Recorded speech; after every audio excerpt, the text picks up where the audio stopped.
PRX. Friends beyond the binary, ladies and gentlemen, boys and girls, it's time for the podcaster. I'm not a star boy, and I guess you could say I'm a starry-eyed boy, but I'm a boy, like whether there's stars, whether I can see the stars and I'm looking for them in the sky or on the ground. I have that, if that's what a starry-eyed look is, I probably should watch where I'm going. Because it's time for Sleep With Me, the podcast that puts you to sleep. And these sponsors are what enable us to be here for you for free twice a week. So please check them out tomorrow when your hand hits the fridge, sleepwithmepodcast.com/sponsors. Hey, everybody, it's Scoots here. I'm just wondering if you've ever considered supporting the show as a patron, becoming a paid member, paying $5, $10, $20 a month to support the show. It is a huge, huge help. It helps me pay everybody that works on the show and keep the show going long into the future. But I wanted to use the words of someone who supports the show on Patreon for this read. And this is Chana, who says, I'm paraphrasing, I'm going to assume you're a fan of Sleep With Me. And if you are, you know there's nothing else like it. I've had trouble with my insomnia all my adult life and recently chronic pain too. Suddenly at bedtime, I was looking forward to the podcast, relaxing, even sleeping. I became a patron a few weeks later. Listening to Sleep With Me is like becoming a part of a friendly group. We have a quirky sense of humor, whimsical, empathetic for others who know what it's like to lie awake alone in the deep dark night. It makes me feel cared for and watched over. So why pay for a free podcast? Because I want to support Scoots and his work. I want the podcast to be available to people who, unlike me, aren't in a position to chip in right now. I even like hearing the secret message for patrons, hello my patron peeps, at the beginning of the stories on the Patreon podcast. It's to express my gratitude and to give back in a small way for everything Sleep With Me has done for me. I also like the special episodes, the Fearless Flyers, the Ray episodes that you get at the $20 level. It's kind of a neat feeling to get all these newest episodes earlier than the free feed, and I enjoy the office hours Scoots does where he takes questions and gives feedback on YouTube. It makes me feel like he's letting us in his creative process. So if you identify with anything Chana said and you're in a position to do so, support the show at $5, $10, or $20 a month, maybe support it annually. You'll save, you'll get a free month. You could do so at sleepwithmepodcast.com/patron. That's sleepwithmepodcast.com/patron. Thank you so much. All right, everybody, it is time to talk about my Helix Dusk Luxe. I love my Helix bed. I'm actually getting ready to do some traveling, a few different places, and I'm not kidding. I'm not looking forward to it because I have not found a bed, no matter where I stay. Like, I'm always forlorn, toss and turn and saying, oh, where has my Helix Dusk gone? And the reason why is because one mattress does not fit everyone's needs. You say, oh, well, this one will fit most people's needs, not my needs. You know how Helix does it? Helix has a quiz that just takes 2 minutes to complete. Have you taken the quiz? HelixSleep.com/sleep. Takes 2 minutes to complete, matches your body type and sleep preferences to get the perfect mattress for you. Because why would you buy a mattress made for someone else? With Helix, you're getting a mattress that you know will be perfect for the way you sleep. Everybody's unique, and Helix knows that, so they have several different mattress models to choose from. Soft, medium, firm, great for cooling you down if you sleep hot, great for spinal alignment to prevent morning aches and pains, even a Helix Plus mattress for plus-size sleepers. And like I said, I sleep hot, I toss, I turn, I sleep on my side, I sleep on my stomach, I'm moving all over. I have not found anything to compare. I took the quiz, I get matched with the Helix Dusk, I picked the Helix Dusk Luxe, and there's nothing that matches up to it. I'm so comfortable in my bed. So if you're looking for a mattress, you take the quiz, you order the mattress you're matched to, and the mattress comes right to your door, shipped for free. You don't ever have to go to a mattress store again. So just go to HelixSleep.com/sleep, take their 2-minute sleep quiz, and they'll match you to a customized mattress that'll give you the best sleep of your life. They have a 10-year warranty. You get to try it out for 100 nights risk-free. They'll even pick it up for you if you don't love it, but you will. Helix even has financing options and flexible payment plans, so a great night's sleep is never far away. And Helix is offering up to $200 off all mattress orders and 2 free pillows for our listeners at HelixSleep.com/sleep. That's Helix Sleep, HELIX Sleep.com/sleep. Thanks, everybody.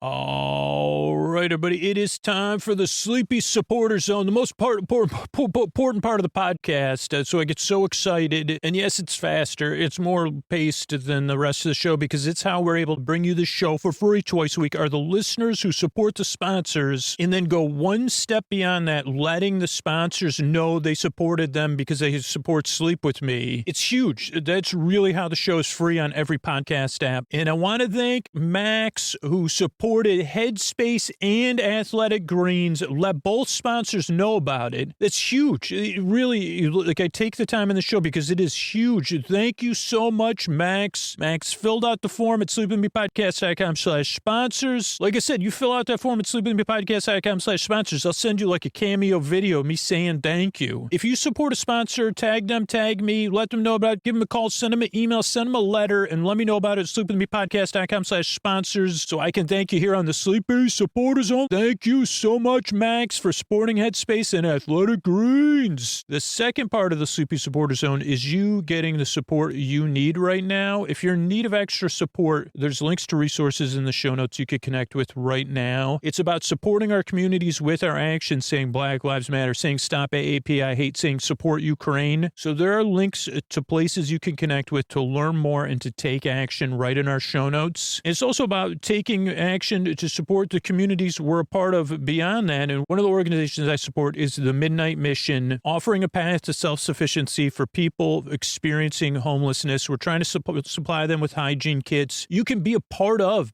our community. Join me. We're doing live streams. We're doing a lot of fun stuff together. You could get a free download of a live show. You could get free streams of our live shows, and you could take a part of. You could feel good about being a part of the community, hanging out with other listeners, and supporting other people. And you could do that for free. It's sleepwithmepodcast.com/midnight mission. That's sleepwithmepodcast.com/midnight mission. The link is in the show notes. Go ahead and use it. Oh, Mystery Bard. A lot of people help out on the show. Who are they? Chris Posty Poster Son, sounds like an earful, wrote the theme song, edits episodes too. Carl W. the Legend, also edits episodes. Ashley, Kenny, Scotty, Jennifer, Runner, Eric and the team at Astound or on the website. I am the Mystery Bard. I do the lullabies, yeah. I do commissions at jonathanmann.net. I'll write a song for you, any reason at all. You can tell me the story and I'll make it personal. You see the kindness shine straight on through when the listeners form their own Facebook group. Keith, Stacy, Sarah, Julie, and Jennifer. These are your moderators. Get support dear Scooter on Patreon. Buy the merch and support the sponsors. You can find anything you want at sleepwithmepodcast.com. And we're so proud that we could dance. Rusty Biscuit, Lois, Anna like banana.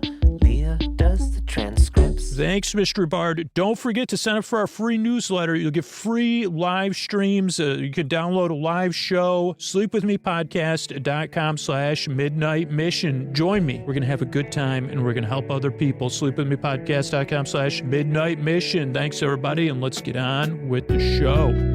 Hey, are you up all night tossing, turning, mind racing, trouble getting to sleep, trouble staying asleep? Well, welcome. This is Sleep With Me, the podcast that puts you to sleep. We do it with a bedtime story. All you need to do is get in bed, turn out the lights, and press play. I'm going to do the rest. What I'm going to attempt to do is create a safe place where you could set aside whatever is keeping you awake, whether it's thoughts you're thinking about, like things on your mind from the past, the present, or the future, feelings that are coming up, emotions related to those thoughts or that are just there, feelings that are there, anything physically, sensations coming up for you, if it's a change in your temperature, your time, your routine, life stuff, road bumps, hiccups. Holy cow, I don't know if I've ever talked about hiccups before.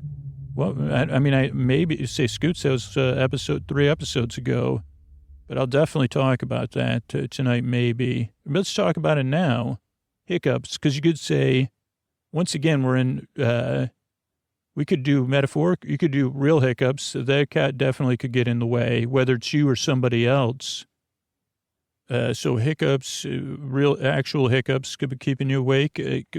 Metaphorical hiccups. I don't know. I really don't know the difference. I'm not kidding. I'll just be perfectly honest. A little bit of a hiccup here. I don't know the difference between a figurative hiccup and a metaphorical hiccup. I mean, I guess an Similean hiccup would be like a hiccup, which should say, okay, what's the difference between those three?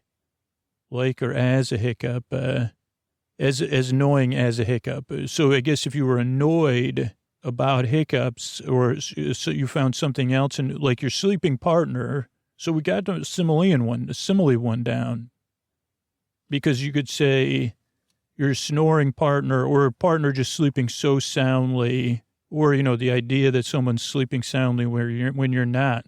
Understandably for us, that are listening to the show or making the show now, that could be as annoying as a day full of hiccups, which I think is a simile.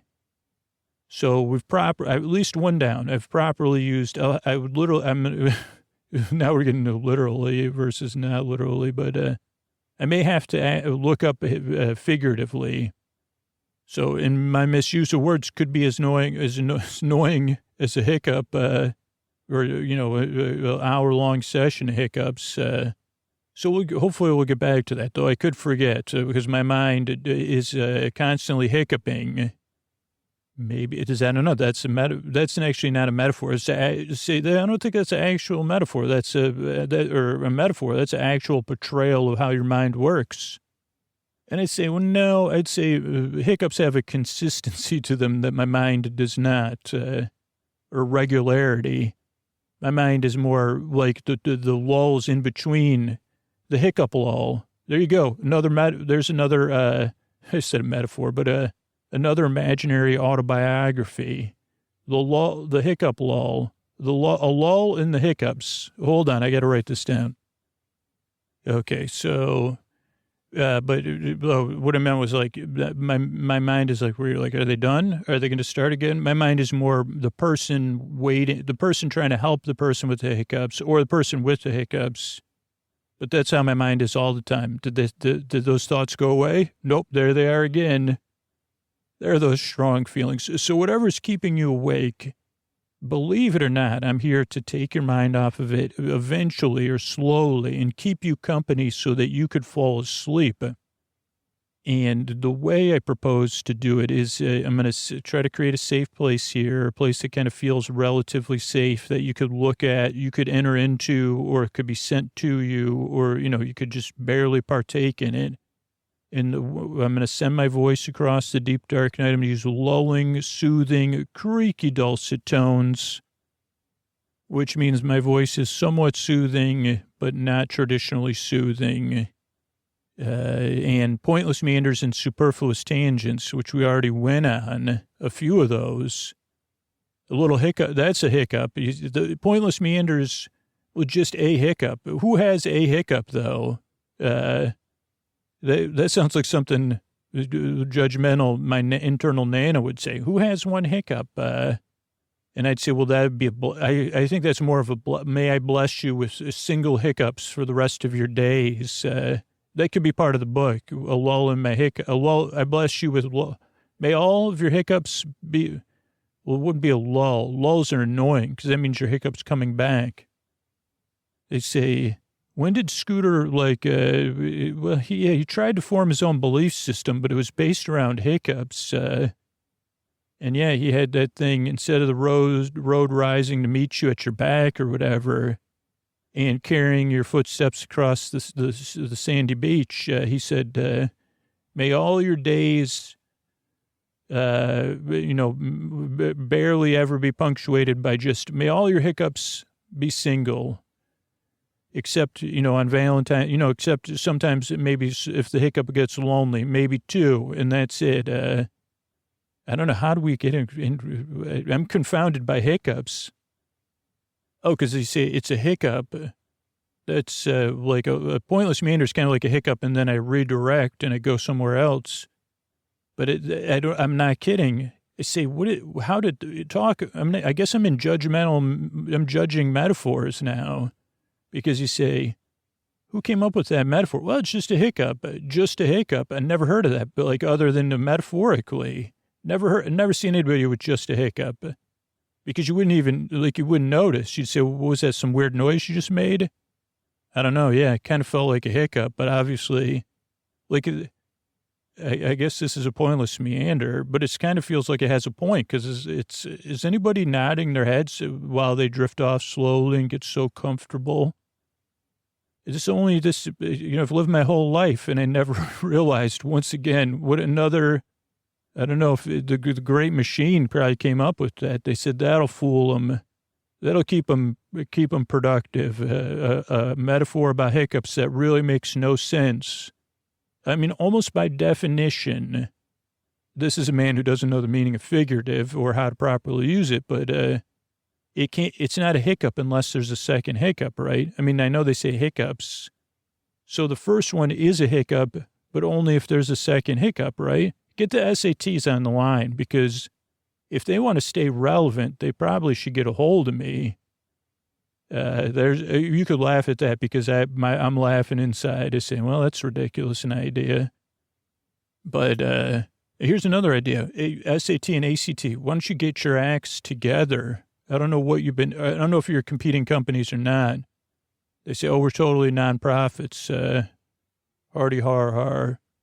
That scooter stuff, that was just a hiccup. But, right, I mean, I guess I'm fixated on this, because I said, wait a second, who are you trying to fool with your hiccup metaphor?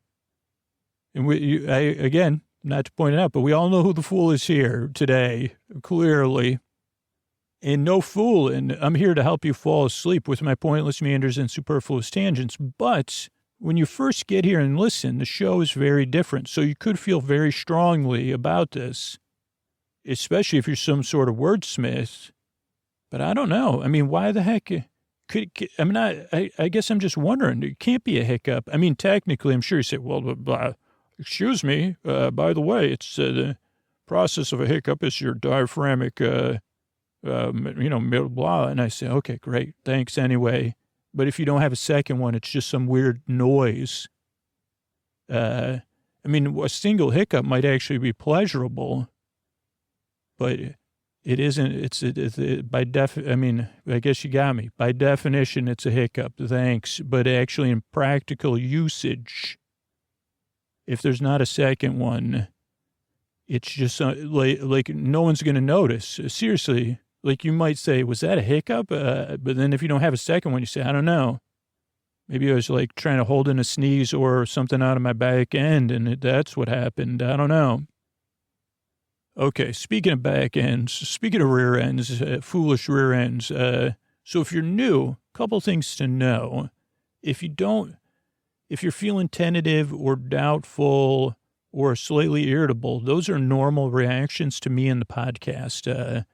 Because one, you're having trouble sleeping. That's a tough place to be. Two, you've probably tried a bunch of other stuff. 3, maybe you heard a recommendation about this show from somebody and you had an expectation this was going to be a normal, reasonable show, and none of that happened, right? So totally, that's a natural reaction. In fact, at least 1 million people have said it took 2 or 3 tries to get used to the show before I became a regular listener. And only, not all those people are regular listeners their whole lives. Like, people come and go depending on what's going on in their life. So give it a couple tries and see if it works. And the reasons are, one, this is a podcast you don't really listen to. Clearly, I'm not dealing I'm dealing in half sensible ideas. You say, he almost has a point, but he doesn't realize something he'll realize, 8 months from now. So this podcast, you just kind of listen to it barely, but you can listen. So if you can't fall asleep or you need a break during the day or you just have a lot going on, I'm here to keep you company like a friend in the deep, dark night and not to put you to sleep. You kind of just fall asleep on your own while I'm here keeping you company, taking your mind off stuff. So my job is less to entertain you or to put you to sleep, but to barely do both. I barely entertain you and I kind of put you to sleep. because my job's to be your boyfriend, your boy-bay, your boy-sib, your boy-bestie, your boy-burr, your neighbor, your boy-bud, your boyfriend, and keep you company. And I'll be here to the very end. So like I said, if you can't sleep, I'm here, but you can also not listen, and I'll be here and tell you a story. So those are a couple of things that can throw new people off. The reason I make the show, I know what it feels like in the deep, dark night. I know what it feels like having trouble getting to sleep and trouble staying asleep. So I'm here to help with that. Like the other side of it is you're important and your sleep is important. You deserve a good night's sleep and you deserve a bedtime you don't dread. And if I can provide that for you, that would be my honor, because your world will be a better place. Your life will be more manageable if you start getting the rest you need and you deserve. I also have a list of other sleep podcasts at sleepwithmepodcast.com/no thank you. So if you've already discovered you don't like me or the show, or you've given it a few tries, you could check that list out, because this show just doesn't work for everybody. But it does work for a lot of people that are looking for something a little bit different, a little bit more friendly. So do give it a few tries if you can, but you don't have to. Sleepwithmepodcast.com/no thank you. What else? Sleepwithmepodcast.com/no. Oh, structure of the show can throw people off. So let me tell you about that. There's a very specific way we structure the show for specific reasons, but you can kind of adjust how you listen from there. So the podcast starts out with a greeting, friends beyond the binary, ladies and gentlemen, boys and girls. Then I say something silly or goofy so that you feel seen, you feel welcome, and you get the tone of the show. It's a little bit lighthearted. Then there's support, sponsor support, listener support. That's what enables us to keep the show coming out twice a week for free, because that's just what makes that possible. Then there's support for listeners if you have an extra needs right now, and there's support for the communities around the show. So kind of like a couple of different ways. So you're supported, the communities we're in are supported, and the show's free whenever you want to listen. Then there's the intro, which is not part of the support, and the intro goes from around minute 6, minute 8 to like minute 20. And it's where I attempt to explain what the podcast is, and I go off topic, and then I try to get back on topic. It takes me like 12 to 20 minutes to do that. And I try to get mixed up. I don't know my figurative from my asinine. I guess if I could be, you know what I'm saying. And that's part of the intro, is to introduce the show to new listeners. But the reason I make a new intro every single episode and follows the same basic structure is because the intro is a show within a show that not only explains what the podcast is, but gives you time to wind down or get ready for bed or to get comfortable. And while there is a percentage of people that fall asleep during the intro, and then there's a small percentage of people that skip the intro, for most listeners, it's either purposefully part of their wind down routine or inadvertently part of the wind down routine. So because everything I've tried, everything I've heard from listeners and from actual sleep science is that having a wind down routine, having a twilight period between when you're awake and asleep, a landing strip is what works. And so this intro kind of serves that purpose, but it's new every time, so that whatever mechanism in our brain or our body or our feelings kind of keeps us up. I'm still like doing a dance to distract that part of you. So you can fall asleep during any point, but for the most part, it's like lowering slowly, calming things down. So that's the intro. Then there's more sponsor and listener support between the intro and the story. Again, so the show can come out twice a week for free. And we have over 450 free episodes available for anybody to listen to anytime, any place, like any podcast app.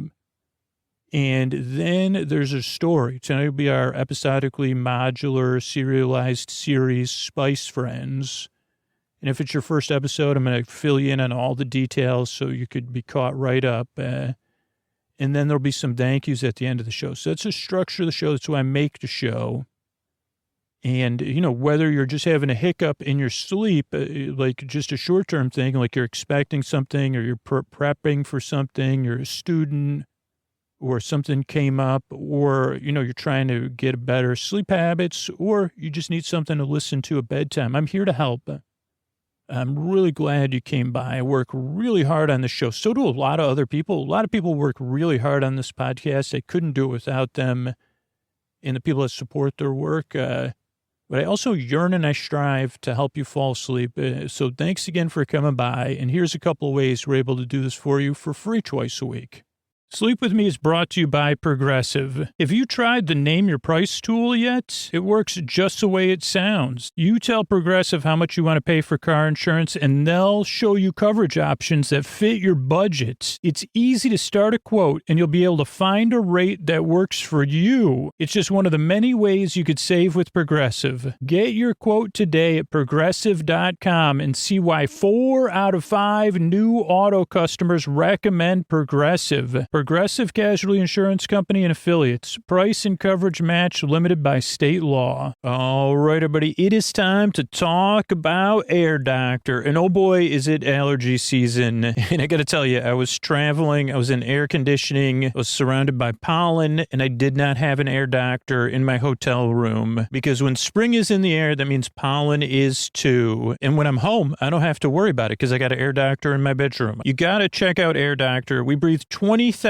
breaths per day, and Air Doctor filters out dangerous contaminants and allergens so your lungs don't have to. Air Doctor uses an ultra HEPA filter that's been independently tested to remove 99.99% of tested bacteria and viruses. And allergens, they vary in size. The average pollen size is 25 microns, but the Air Doctor captures particles as small as 0.003 microns in size. That's 100 times smaller than even the HEPA standard. And their classic air purifier is powerful enough to circulate the air in a 630 plus square foot room 4 times an hour. With the Air Doctor, there's no need to worry about noise. Air Doctor uses their exclusive professional whisperjet fans that are 30% quieter than fans found in ordinary air purifiers. So I don't know about you, but I got an Air Doctor right at the foot of my bed because I don't have to worry about the pollen in the air, the dander in the air, the germs in the air, the pollutants in the air. I'm so happy we have an extra level of protection. A professional quality HEPA air purifier is recommended by leading medical experts as an effective way to reduce seasonal allergies, airborne germs and viruses, and protect your home. Make sure you get an Air Doctor to keep you and your family safe. Air Doctor comes with a no questions asked, a 30-day money-back guarantee, so if you don't love it, just send it back for a refund minus shipping. And all you need to do is go to airdoctorpro.com and use the promo code SLEEP, and you'll receive a 35% discount on their classic Air Doctor 3000 purifier. That's the one I got. 35% off. That's right, but only if you go to airdoctorpro.com and use that promo code SLEEP. Thanks, everybody. All right, everybody, this is our episodically modular series, Spice Friends, with a touch of seriality, a little bit more than a touch, but I counteract the seriality by explaining and catching you up on the story here. So this is episode 9, but it could be perfect. I mean, like those space operas, you could say 1 through 8 were the prequels.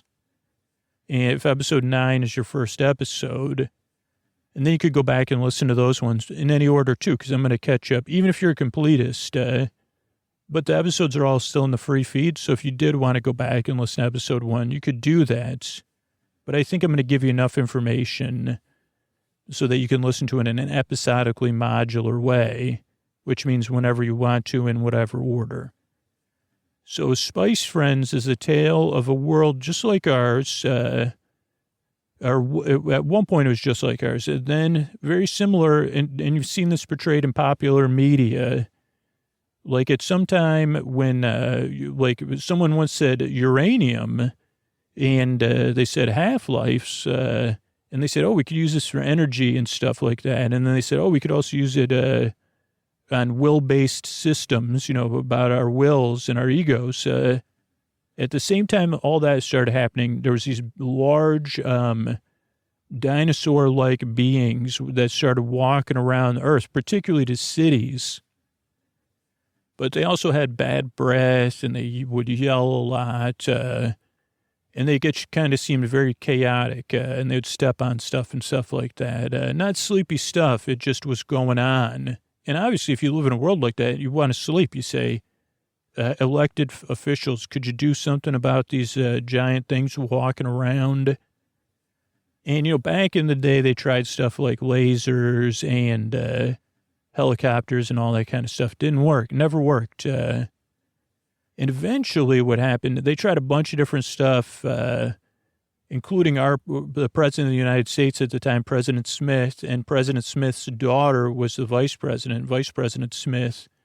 President Smith tried removing part of our continent to get rid of one of the big forgot what it was called. I don't know. I had a name in the first episode, but that didn't work. Then President Smith tried becoming a big one, and that didn't work. But it did work to get all of the big ones at that time to a big atoll.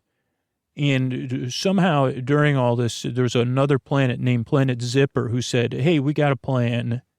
I don't know if the President Smith becoming a big one was part of that plan or not. I still haven't gotten that info. But they said, it was revealed, they said, get them to that atoll, send a team of astronauts to our planet, we'll train them, but we'll also put your planet on hibernation. And because of similar to Half-Life's, when you're in hibernation, everybody's going to wake up at a different time based on size and metabolism. So the big ones will be asleep the longest. And that worked over a history of time. And at that time, some global economic stuff happened. So President Smith, the original President Smith dealt with stuff and then went to another realm. But Vice President Smith, she left politics but returned to leadership during this new post-hibernation world. And she was president of the collective nations for a time. She was president of the world, more or less, or the world that was considered itself the collective nations. Not everybody, I know, we're just seeing it from that perspective. Then the President Smith was waiting for the astronauts to return. Only one astronaut returned. And the astronaut said, yes, train on Planet Zipper to teach healthy expression of feelings through song and dance will help deal with the big ones. And she said, I'm sorry, what? And he said, oh, yeah, that's what's going to help. It's got to be genuine, though. And they had already started a series of programming, from Planet Zipper's instructions. They had studio. They had a team set aside. But she had thought, that was a supplemental thing, to comfort children or something. There was actually a better plan, like lasers or serums or something. And the astronaut said, no. And they said, we got to trust that's going to work. And what they found out was that, yeah, it did work. It would create these other beings, spice friends, giant spice-based beings, like a giant cinnamon stick or garlic, whatever. And they were helping kind of counteract the big ones, big furry one or beak brain or moth breath. I don't know if there wasn't one called beak brain. There should have been one, but there wasn't. I think there's beak fur face or something, beak fur fish or something. But the spice friends and the big ones, they kind of would do dance-offs and they were dealing with one another. But meanwhile, humans were still being humans, as only we can be. And so, not every nation was collected as a collective nation. And some had, stronger personalities leading them, or groups of personalities, not just only single strong personalities. And they were trying to find ways, to maintain their own, from their own viewpoint. Let's just say that. And they didn't share the idea of the collective nations or that this was the best solution. And some of that kind of disagreement spilled over to the big ones, and it was hard to get a solution that kept consistently working, even though they had all the pieces of the puzzle. And people had other ideas of how to deal with it. So it wasn't straightforward as okay, we'll teach these kids song and dance and healthy expression of feelings. The Spice Friends will deal with the big ones. In another world, with, I don't know, some other beings that might have worked. But, we're just human. We can't, going from A to B, no, thank you. That'd be way, it's just not my style. Said a human once. That's how there's been 8 episodes, because you say, okay, it would have been 1 or 2 episodes, right? You say cinnamon stick, did some dancing, got rid of moth breath, problem solved. Let's move on to fur face or whatever you said. Beak breath or beak brain. So there was a lot of different competing solutions. Most recently, this idea that if we gave everyone, or we had these toys that were based on the Spice Friends, and we played with the toys, that would help. And it kind of did seem to work to bring the Spice Friends and the big ones into some sort of hypnotic parallel play. When parallel play is good, it's always hypnotic or meditative, might be a better word for it. But meanwhile, people were still trying to say, well, we're going to take over the collective nations. And this kind of took place over a little bit of time. So basically, where we are now, President Smith's there's no more collective nations. Some of the nations, alliances shifted. And also President Smith and her idea, along with the astronaut, it just lost its gloss. They lost control of the narrative in some sense. And the toy production kind of created, where everybody wanted the toys. It also changed, toys became currency, just these Spice Friend toys. But they were also working at keeping the Spice Friends in parallel play. Now, also, what we hadn't heard until last episode was what happened on Planet Zipper with the astronaut. And a lot was revealed there, which I can summarize. The astronaut went to Planet Zipper. Astronaut was superhuman. I mean, not a superhuman.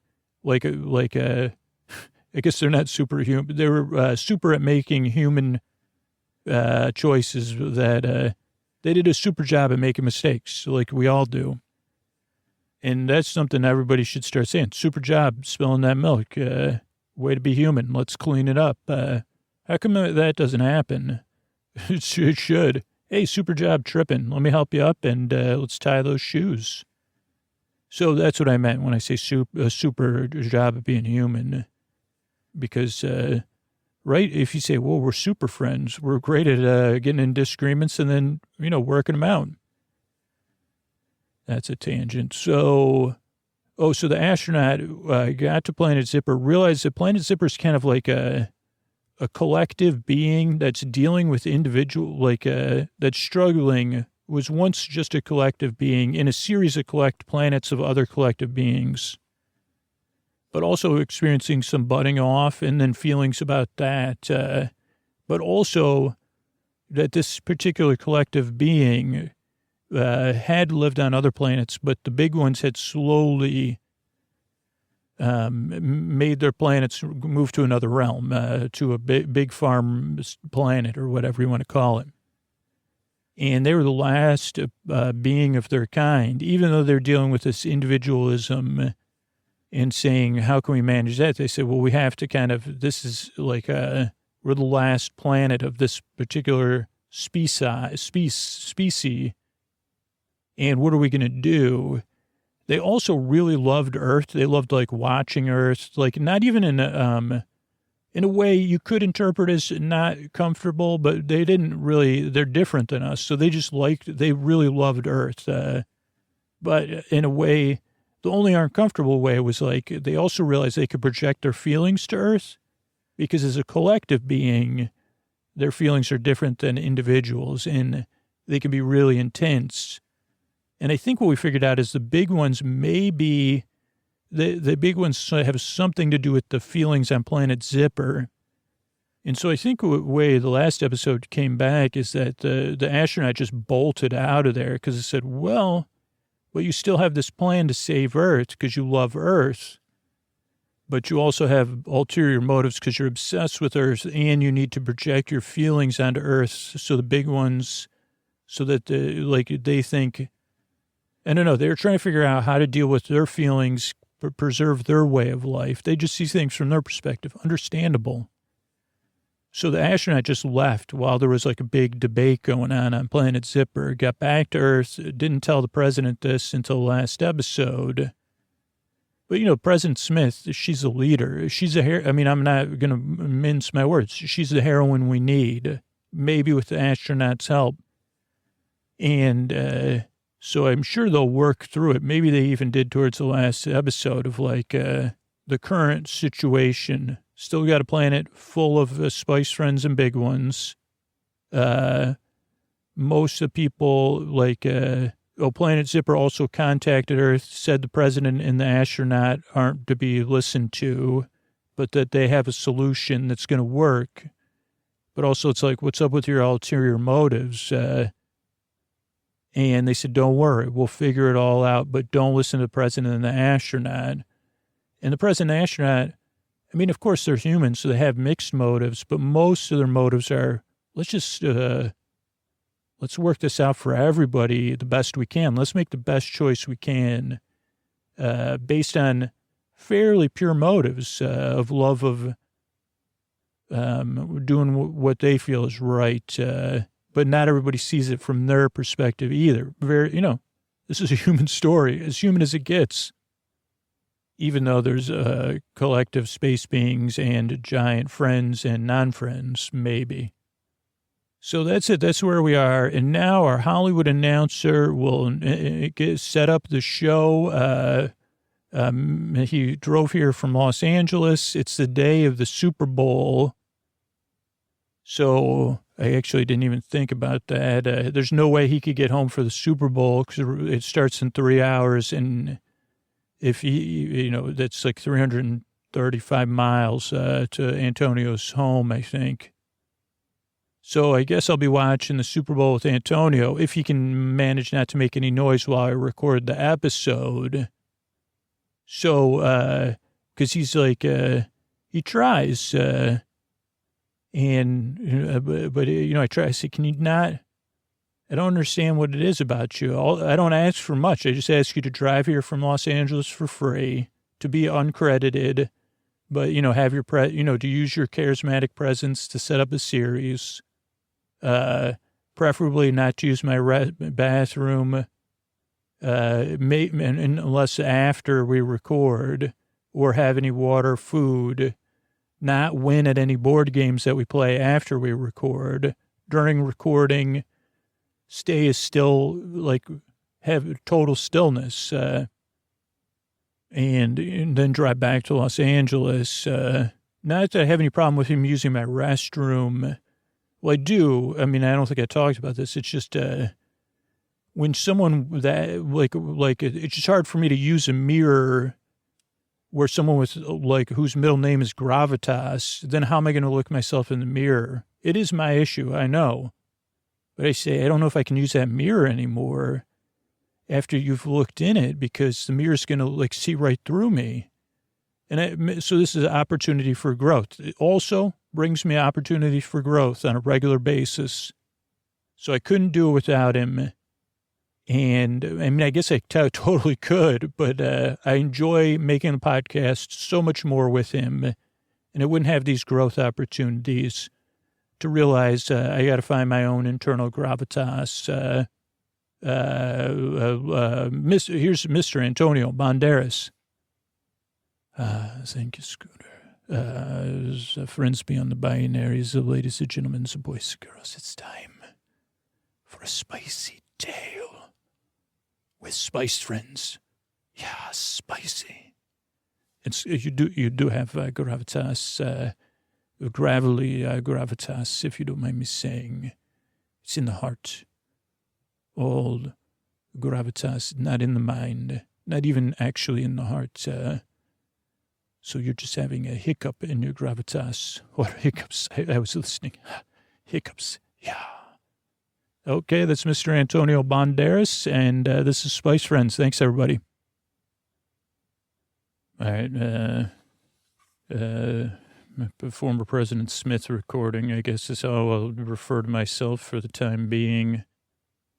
I've had a lot of time to process everything, and yeah, think about, that I could, I do trust you if you're listening to this, or I do trust Astro, as now I'm referring to you. And I trust you more so because of your, of everything we talked about, and trying to, those are my feelings. And the world is in a place with strong feelings about us, myself, and Astro, that's what the popular, they call me Prez with a Z, and it's not meant as a compliment, but I'll embrace it. And sometimes they call me Princess Prez, and they think it's funny, the commentators, and they comment on us. But there's been a lot of debate going on since Planet Zipper has started to contact everyone, and they're sending out these one-way broadcasts, which is interesting because they must know that I don't know, that we could communicate with them whenever we want, unless things have changed on Zipper and they're not observing us at all times. Though I guess you don't know that one thing I was thinking about is like, okay, is it some sort of delayed thing? Which it probably is. So maybe they aren't exactly observing us. But, they could, but it would also occur in real time if it was delayed, right? I don't know. I can't think about that too much because that's a rabbit hole we don't need to go down. But Zipper has made it clear that they are our hope, and that Princess Prez and Astro took us off course. They even made shows about characters loosely based on us, two folly-based characters, which is fine. But that their plan is still going to work, that it just needed that we were the ones that kind of created this currency deal and the NFTs. And that's what took things off track, was our behavior. And so they are talking about a plan now to, that the toys are going to be again redistributed under their observation, that everyone will have one toy that then they can turn in, if the toy if it's not usable, or they want something that is one toy per world or whatever. I don't know what they're saying is. And again, more programming, and very similar. While most of our production team has opted out or been besmirched by their association with, some of the team did elect to be a part of this new solution, or returning to the main track of the solution. But yeah, they're putting out more toys, more cereal, more shows, again, based on fairness and feelings and expression. But they've also left it open as questions have come. They said, this is what you need to do. And we're in a waiting place, right? They said to just let the Astro and I do, see if we will respond. And, we've sought out some privacy, and with our production team, and we were just kind of playing a waiting game. And I'm having trouble having full hope in this. Astro, I got trust in you now. And now the question of trust in me and what's next is I say, okay, all will be well, Otter said. And that's been one of my guiding. I guess it's funny when you talk about investing your hopes in toys or the stars, but it really has been a guiding star of mine, that all will be well. And so I'm waiting to kind of see, because not everyone has been going along with what Zipper's been asking. And there's certain, the NFTs are not being distributed evenly, even at this time. And Planet Zipper made it clear that, and I guess that's where, the lull in communication, everything takes longer, which is probably good because it gives us time to process stuff. And you say, what is a lag in reaction and action? And that's not an easy place to exist in that lag, but it also could be that pause that people talk about. So I'm waiting to see what happens with this pause, and hoping to hear your thoughts, or that our thoughts are being, this helps me and I know it helps you. Astro here, Madam President. You might be comfortable with what they call you, Princess, President, Princess. I'm not, you're Madam President to me. I don't even know if I like Madam, but it like if it was just by itself, but it does, to me, symbolize your authority in my deference to your leadership in a way that's, that I trust. And it's been a little while. I was listening to your recording and we were waiting, and it's clear some of the things I saw in Zipper are still at play, and maybe they've even learned more because, the NFTs were still being collected by certain members of the Bontons, and the Bontons had made a few demands, certain portions of the Bontons, certain leadership groups within the Bontons. And then Zipper said, okay, are you sure? Because we can't, they said they could, they said the big ones aren't going to like that. This is the only plan that'll work. Again, they just reiterated their position. And I don't know, if I was the only one that saw what was below that in the subtext or else, but they made it more sound, and I guess in some sense it could have been both, because they said, don't, please, just listen to us. It was don't do that, because the big ones are going to react, and the Spice Friends may react, and they were right. And the big ones returned, left parallel play, and went to the places the toys were collected. Some of the Bonton leadership that was more, whose arms they considered strong, they're not leading anymore. And it didn't take long, right? And Zipper kind of said, see, please, just try our plan. You've seen what happens when you don't try, or you barely try, because there was also not obvious leaders with strong arms.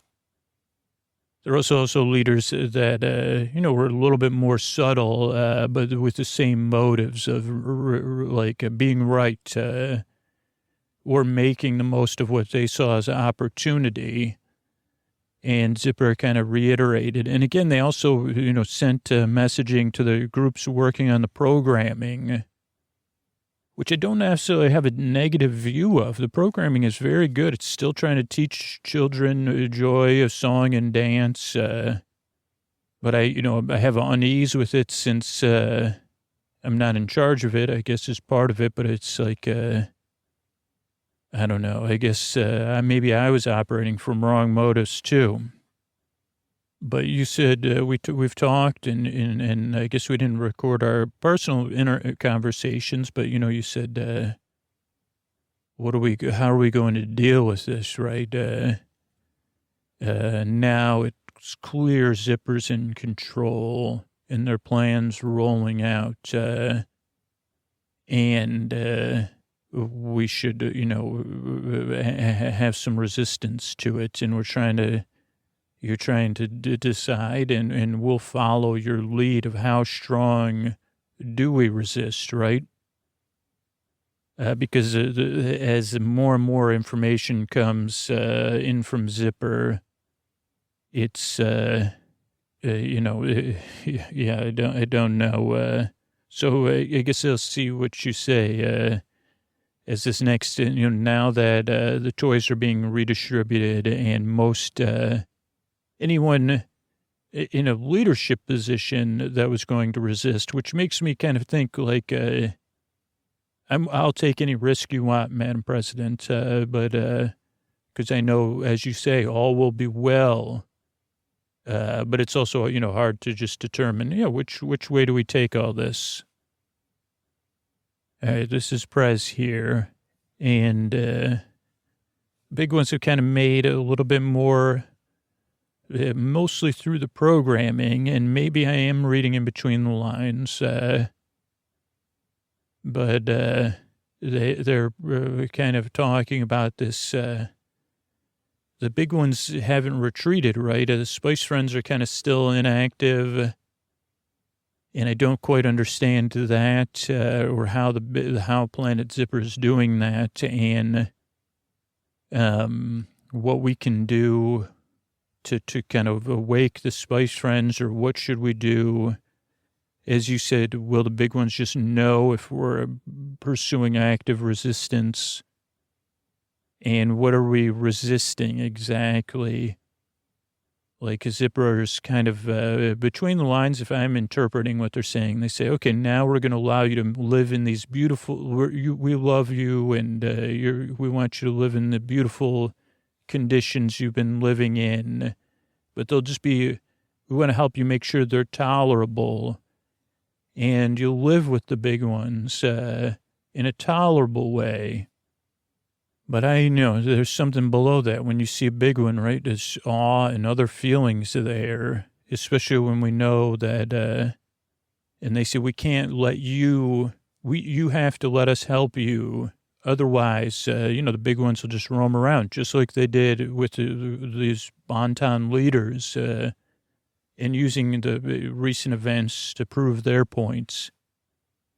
And also, they must know, I guess, but no one would listen to Astro or I to say, well, they have an ulterior motive. No one's questioning that, other than that they say they love us so much, and they've dealt with the big ones, but not that they need us, that we're helping them. And then part of me is like, well, was it so wrong for us to help them? Is this what it was like when the times and other cultures with these gods? Were these gods, is there some sort of part of recorded history that's missing, and this is happening again with feelings from another world being projected into our world, and giant demigods and titans roaming the earth?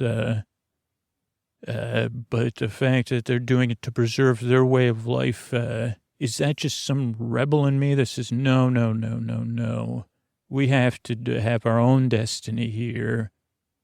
Is there something I need to loosen in me? But right now it feels like I do need to resist. And so we're headed to kind of try to see what's going on with the Spice Friends, and to get them back moving, and so that's our current plan, is to reawaken the Spice Friends and build some resistance through that. Who else? We'll see how it goes. Okay, Madam President, there's a few things since your last message that have become clear, is that most of Earth has embraced Zipper's plan.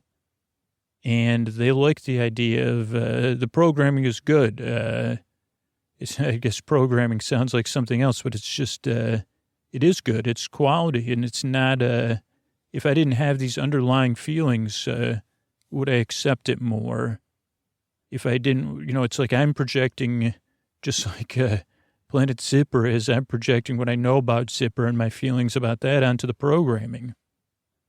But the idea of this fairness and one toy, one world, and using the toy, and again, some of the ideas we had, role playing and all these things to express your feelings, but also there is this undercurrent that it's not a matter of me mixing it up. It's that you're trying to control feelings instead of express them and then let them dissipate. It's, I don't know, it's something different. It's that, lowering the range of the feelings, not through expression.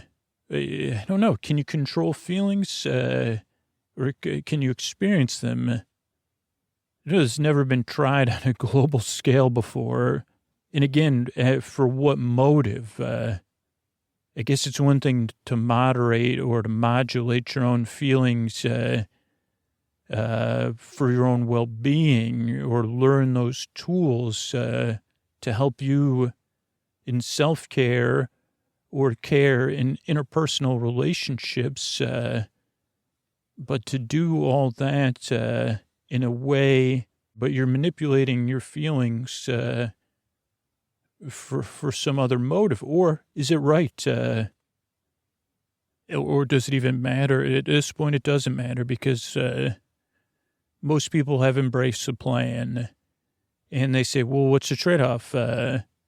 Like the big ones running around, or the big ones, occasionally causing some chaos that could be attributed to, and they say, well, you should, it's almost reminiscent of like the big ones are like those back before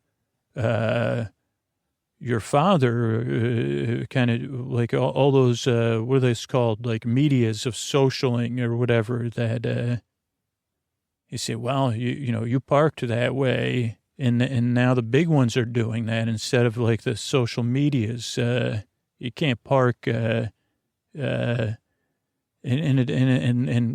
people are feeling empowered by the big ones when they say, oh, well, that neon sign is too bright, and the big one just made it go bye-bye. Like having that underlying looming.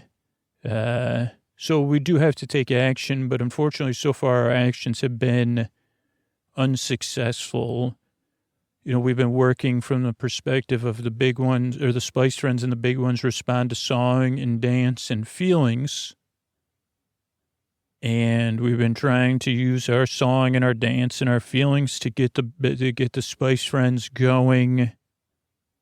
And they started stirring a little bit, but at the same time, the big ones started stirring too. And instead of coming to where we were, which is kind of what we thought, and we were prepared for that, so maybe the big ones coming, it's worth the risk, right? Do we have to stand up for what we think might be right?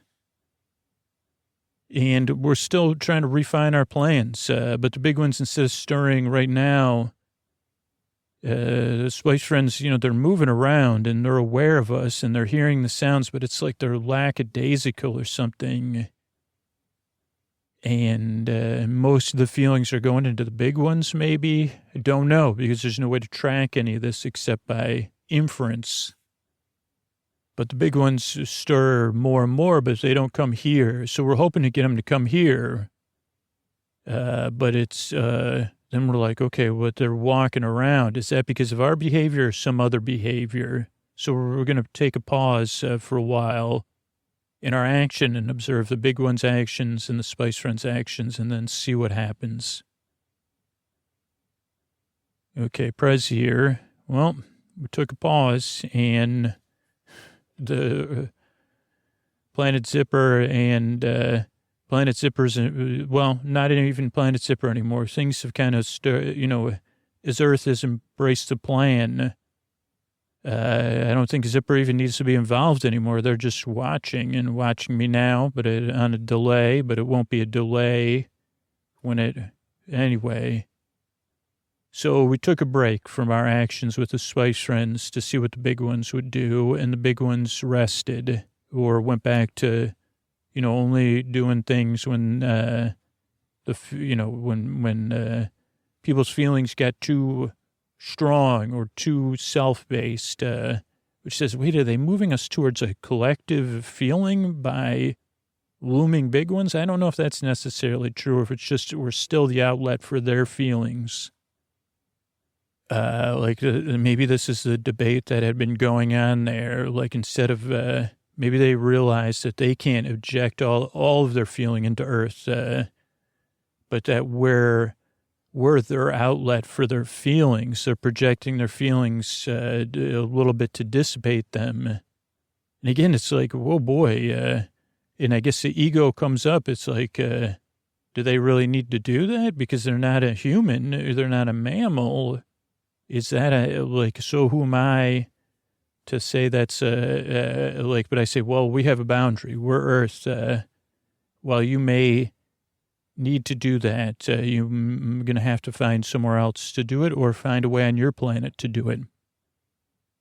But that ego has been, I've been made well aware of that failure of ours because as soon as the pause came and it was clear that our actions were stirring up the big ones, the entire Earth, which already had strong feelings about us, so the majority of Earth, they got honest with us, which was even harder. But we needed to hear it, I think, to move on, that our resistance plans had an impact on other people, that our need to be in control, or my need to be in control, was doing the opposite of Emma Otter. All was not well because of me, which was true, no matter what my motive was. I had to change, we had to change our actions and say, okay, well, you're right. I apologized, you apologized, and we said, you don't have to, we tried to make things right. But it also went back to kind of where we are when I was trying to rebuild trust with you is like, okay, so we need to surrender and have hope that all will be well. I was trying to make everything well instead of trusting. How we get, if we surrender and give up resisting, for the time being, I'm not saying, if you're listening to this, you've probably already seen some other actions, Zipper. But, where do I find my feelings and my hope and the next thing to do? And it's like, okay, hope and surrender seem to be what we're being called to do right now. And so we're pitching the world with the show, leaning into also their feelings about Astro and I. And also there's something else happening as this plan has been kind of going on and time is passing, that I think something else is at play. But we'll see. So we're going to work on a new show that leans into all of this, and we'll see how it goes. And our team is strong. We have a bond. We're going back to our roots, but also giving in at the, not giving up, but giving some space or something. Okay, Madam President, the show, I guess we haven't recorded. It's been a while. So we started a cooking show. I guess this is Astro here. A cooking show for people to come on and who had strong negative feelings about the Prez and I, because it's called Prez and Astro. Prez and Astro cooking show. And for spicy feelings about us. And it's a very popular show. It was hard, and luckily we have a whole team because it quickly became a parody of itself. But we've been able to evolve from there. Where people come out and cook spicy dishes, or we cook with them, or we have a chef. And it finds out majority of Earth had very strong negative feelings about the president and I. And that they could express them on the show, and we could accept their feelings, and we could put it into the food, and then we could eat a meal together afterwards, and with other guests that maybe didn't make it on the show, but shared those feelings, or family members and those kind of things. But we've been doing it now for quite a while. It's been a while since I recorded this, and the show had gotten more and more popular. Zipper did not seem to react because it was clear that we had surrendered, right? We weren't resisting Zipper anymore. We weren't resisting people's feelings about us. We were simply acknowledging it and actually letting them express it. But we noticed...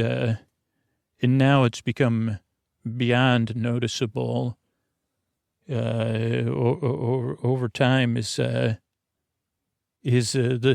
feelings got less and less spicy. And then we tried other things or other flavors or citrusy or, we tried sweet, savory.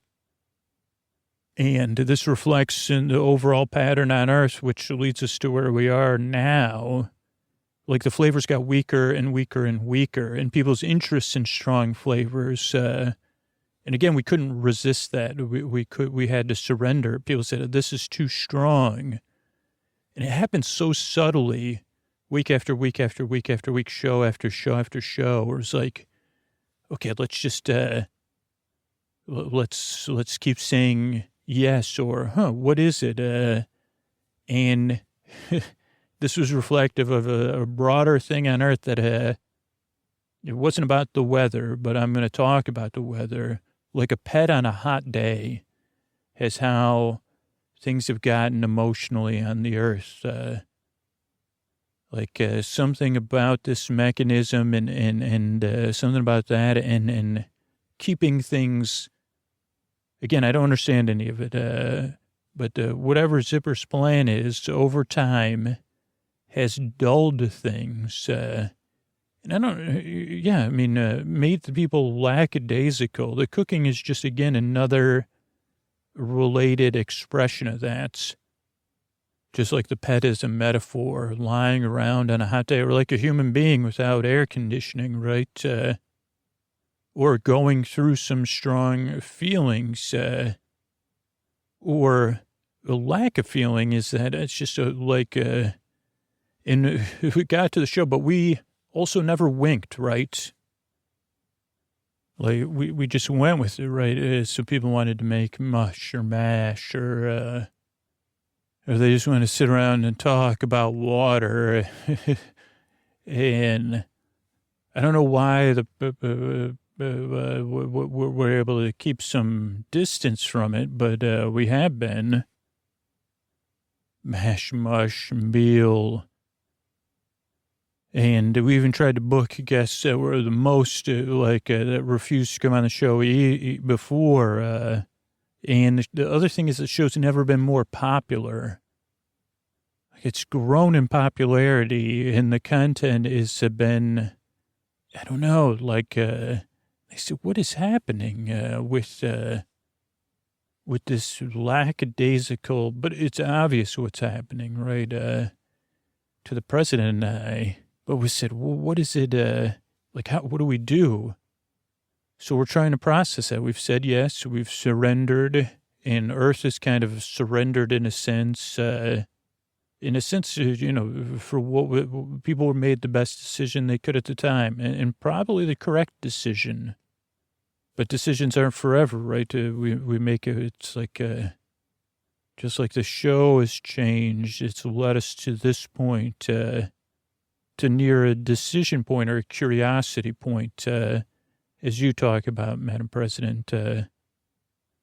And so it's like, okay, what's next? Because it's like, oh, wait, even though we've surrendered, like being in control of the outcome, we haven't surrendered, period, end of story, right? All will be well. So, I guess it's waiting and discerning and trying to find what action do we take if we have a choice here. So I'm trusting that, like you say, together, you, I, and the entire team, even though we're the only ones recording it, it's the entire team that's helping us make these choices. Prez here. And so it's interesting. We made a choice and to see what would happen, because we said, okay. Well, we kept coming up with lists of ideas. We said, okay, let's just keep coming up with lists of ideas. And even some of the staff, though they had been engaged, the hot summer day thing was affecting even them. But we said, let's just keep listing ideas and ideas and ideas of if we want to change direction in the show, where do we go? And what do we do? And I and Astro, you were coming up with lists too separately,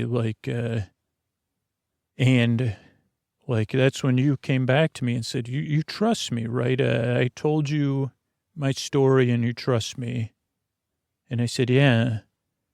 And I said, yes. You told you, and then you said, yeah, this is what got us here. You trusted me, and I trusted you to tell you. And so you told the staff your story, and then the ideas started to flow again. We would have you as a guest on the show instead of as a host. Our show's at peak popularity. Almost everyone was watching the show at some point, which was inexplicable. And again, we decided not to go too aggressive. Like, you could be a guest again, but to just kind of talk about what happened in a general way. And on your trip to Planet Zipper and on Planet Zipper and your return. But, kind of saying yes to Zipper's plan. And it seems to plant the seed, I guess. And so you came on the show, and we talked about it, and we talked about, your favorite foods. But again, making it where the show was, we just made, instead of making pizza, we just made a crust, which just makes me laugh because we took it seriously. We rehearsed it, and we had been through it with so many other guests, but never, my favorite food was pizza. Let's just make a pizza crust. I guess all you need to do is para-bake it. But that's when you expressed the one thing we felt like Earth didn't know, and that they only needed to know as a seed, is that there's one more motive for zippers, that they need us. And that you even said it, like, I'm not even sure how to feel about helping them as a person. We're talking about feelings and your feelings towards me. And in an honest way, you're saying, well, yeah, but I'm supposed to help, by just giving in to this plan and letting the big ones exist and making a show to help moderate feelings. We're helping Planet Zipper because they have to have us. We have to do this for them. And it's different than human to human because, it's one thing to help another human being, where it's kind of, you know what I mean? It's like, we do need to help one another, and we need to get help as people. And in some sense, even but it's different when it's a planet, kind of, where it's like, or the big one will run around. Also, we didn't tell you that's why. So you talked about how complicated the feelings are because you said, well, what is it really that different than helping another person, helping a planet? I'm confused. And this was a real discussion, and I had real feelings about it too, real feelings of confusion, and about how our egos and our choices had impacted others, and how there wasn't a neat answer, and actually that it was just a stirred up complicated feelings, saying, well, can we say yes to helping Zipper? Maybe feeling strong feelings isn't necessary as a human being. Maybe Zipper's right. That was the weakest point, because you were honest. You said, but I don't think I can accept that. I want my strong feelings back. Is that so wrong?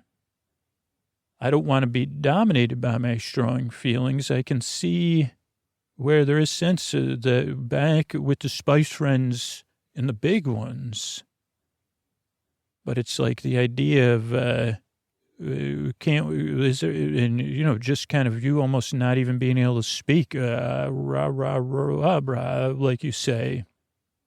I don't know what the choice is. And once that seed was planted, again, we kept having guests on, and then that's all they could talk about. And the food started to change and got more and more spicy. But it was quickly apparent that the big ones, at first I don't think Zipper knew. Again, they couldn't see the slow progression, the slow growth of that plant as the roots took hold, and said, wait a second. And more of like, not, again, a lot of the sentiment has been anti-Zipper at this point. And trying to say, whoa, we're trying to say, okay, those are feelings, though, and the feelings about the big ones, and why aren't the Spice Friends doing anything? But what's been interesting is this other idea that came out of it, which is like, what we're doing next is saying, as the big ones have become more and more spicy, or as the shows become more and more spicy, the big ones are stirring, but they're confused too. Because they're not causing chaos. They're just kind of, I don't know. They said, well, what if we bring our show on location? Just like they did back in the day. We started having the guests right there. The feelings right there in front of the Spice Friends, what would happen. And that slowly, it seems like the big ones are headed. We did it out in the middle of nowhere, out in one of the great places where there's, it's very arid. I mean, that's where some of the Spice Friends were resting, not populated, and, playing or whatever they've been doing for a long time now. And the Spice Friends are stirring, and the big ones are coming. I know they're coming, and I don't know what's next. And I don't know, is there a way we could find to work together with Zipper and the Spice Friends, the big ones, or not? But I know it feels good to me moving out of this funk the earth was in and moving somewhere. Again, it's like we're flowing with the stream. We were fighting upstream, and that didn't work. But flailing about didn't work either. But being here and deliberately going with the flow, but keeping one another, we're going somewhere. We're just not totally in control. We don't know where we're, it's like, it's just like Emma Otter said when I was a child and I read those books and saw those films, all will be well. She never said what would be well. So again, we're going to rest, we're going to trust, and we're going to keep at this. And I know soon we'll be here filming our cooking show on location with the Spice Friends, and hopefully the big ones as guests, or even an idea that came up at Astro. You came up with this, what about some sort of feelings buffet for all of them? Like, if the feelings are bringing them here, what's next? I don't know, but I do know I can trust right now that we'll do our best and that all will be well. So thanks for listening, and look forward to working together to help one another through that. Thanks. I want to thank people who reviewed the podcast recently. Megan, Amanda, thank you. This is an Old Faithful podcast. Thank you. Bridger said this is the best way to fall asleep. Personally, my favorite episodes are Mandalorian. I listen to those a lot. Check out the book Boba Fett. Yeah, I've only watched one episode now, but I'm going to try to check some more of it out soon. And finally, Yellowstone says, Yellowstone Glitch. Amazing. People say it usually takes a while to get used to it, but honestly, I liked it from the start. Thank you. Juniper's amazing, 5 stars. I don't get very, very far into the episode before I fall asleep. Thanks. So thanks everybody who reviewed the show over on Apple Podcasts, or shares the podcast, on social media, or just in forums, wherever it is. Just your honest experience with the podcast is a giant boost to the show. You can join our referral program at sleepwithmepodcast.com/refer. And, couldn't do it without people that support the show, share about the show, support our sponsors. That's how we're able to be here free on all podcast apps twice a week when I'm recording this. I really, really am so grateful for all the support, those people that take action to support the show. Thank you so much. And here's one of these tuck you in sponsors, like the people that support the sponsors. That's over now 456 episodes, I think, in the feed. Thanks to all the people that I appreciate it. Thanks so much. Everybody is a tuck you in sponsor. Tonight's episode of Sleep With Me is sponsored by BetterHelp Online Therapy. And, I deal with, stress comes up for me all the time. And a lot of it is how I'm thinking and feeling, or how I'm thinking about my feelings and getting stuck in either my thoughts or my feelings instead of looking at my actions and taking constructive actions. Stress can come up in all kinds of ways. And in a world that's telling you to do more, sleep less, and grind all the time, this is a reminder to take care of yourself, do less, and maybe try some therapy. And talk therapy for me is a part of my week. It's actually right in the middle of my week. It's an anchor. It gives me a chance to take stock of how I'm doing, to talk to somebody that will listen and help me find the tools I need, that'll listen with compassion and empathy. And I love introducing people in my personal life to BetterHelp because it really helps them get past the obstacles that have kept them from going to therapy, whether it's cost, convenience, or just overall intimidation. BetterHelp makes it so easy. BetterHelp is customized online therapy that offers video, phone, and even live chat sessions with your therapist. So you don't have to see anyone on camera if you don't want to.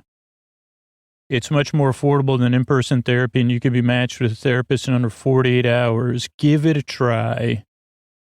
And this podcast is sponsored by BetterHelp, and Sleep With Me listeners get 10% off their first month at BetterHelp.com/sleepwithme. That's BetterHelp.com/sleepwithme. Thanks and good night, everybody. Hey, everybody, before I tuck you in, I'd love for you to sign up for our newsletter at sleepwithmepodcast.com/midnightmission. Please sign up. We're going to be doing free streams, listen backs. We're going to be building hygiene kits to support people experiencing homelessness.